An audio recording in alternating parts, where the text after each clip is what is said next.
Bom, me deram o desafio de vir conversar com vocês sobre dicas de análise do SWOT, né?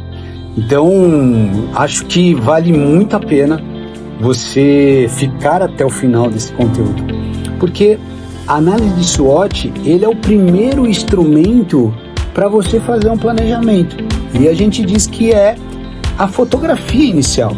Então, imagina que você tem um negócio, aí você tem uma empresa, e você está passando por um processo de revisão de planejamento, ou você vai iniciar um planejamento.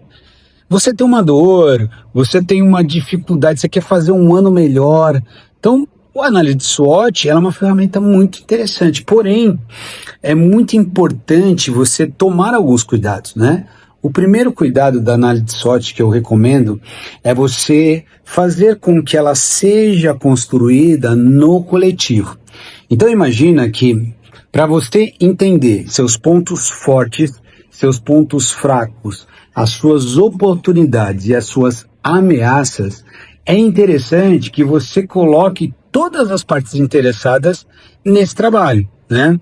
Então, você imagina que quando nós aqui construímos a análise de SWOT, nós fazemos isso através de dinâmicas. Então, a gente elege um grupo de lideranças, onde esse grupo de lideranças vai participar de algumas dinâmicas e a gente vai levantar esses pontos, né? Agora, qual é essa primeira dica? Todas as pessoas que não participam desta dinâmica, né? Então você reúne o grupo, trabalha com esse grupo, mas tem outras pessoas, aliás, o ideal seria que todos os colaboradores pudessem participar desse instrumento. Você fala, Júlio, mas como é que eu vou fazer isso, né? Então aqui a dica é, a gente sempre elabora um formulário. Então a gente pergunta lá, quais são as fortalezas que você acredita que nós temos? Quais são os pontos de melhoria?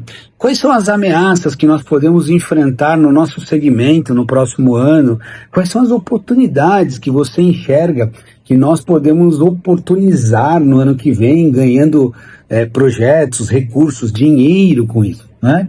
Ganhando espaço no mercado, enfim, quais são as oportunidades?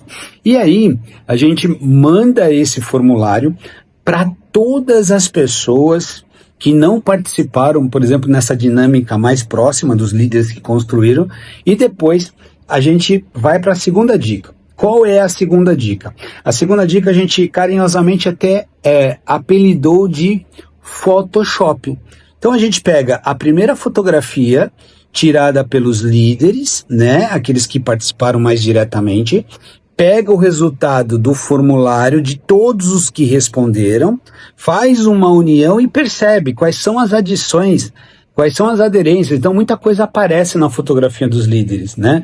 Muita coisa já foi mapeada no que os líderes entenderam, mas tem novas questões que acabam vindo desses formulários. Então a gente diz que a segunda dica é você montar um Photoshop, ou seja, a melhoria da fotografia, né?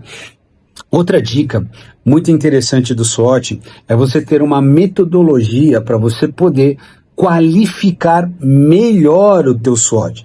Júlio, o que significa dizer isso? Imagina que você tem 5 pontos fortes na tua SWOT, mas quais deles são os mais fracos?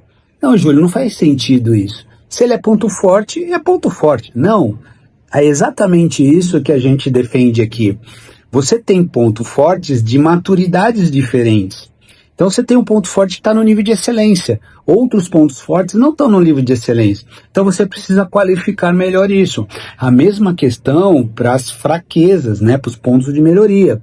Você tem lá 5 pontos de melhoria, 5 fraquezas. Quais são as mais fracas? Ou seja, quais são aquelas que têm a maturidade naquele momento pior, né? As ameaças, as mesmas questões devem ser pensadas. Então, quais são as ameaças que te trazem maior risco no ano do planejamento? Então, você precisa mapear isso, assim como as oportunidades. Quais são as oportunidades que te trazem mais chance de você torná-las de excelência, de converter mais o teu negócio, de você ampliar o teu share de mercado? Então, quando você faz o que a gente chama de relevância, você olha a tua fotografia, que é o teu SWOT. Depois, na segunda dica lá que a gente fez, faz o Photoshop, melhora a sua foto. E essa dica que eu estou dando agora é a qualificação do teu SWOT. Para que serve essa terceira dica? Para você poder direcionar esforços. Então você imagina que quando você entender qual é o teu ponto fraco, né? Mais fraco, você vai poder pôr mais energia na hora de, por exemplo, você definir um indicador ou definir o teu plano de ação. A mesma coisa nas oportunidades, você define quais são as tuas melhores oportunidades, você vai colocar mais energia lá. As ameaças, você vai cuidar com mais aproximação, com mais projetos, e assim sucessivamente, como você faz para o ponto forte. Se você já tem pontos fortes de excelência e outros que ainda não têm excelência, você vai direcionar foco para isso. E por último, a última dica que eu quero falar em relação ao SWOT é o engajamento, né?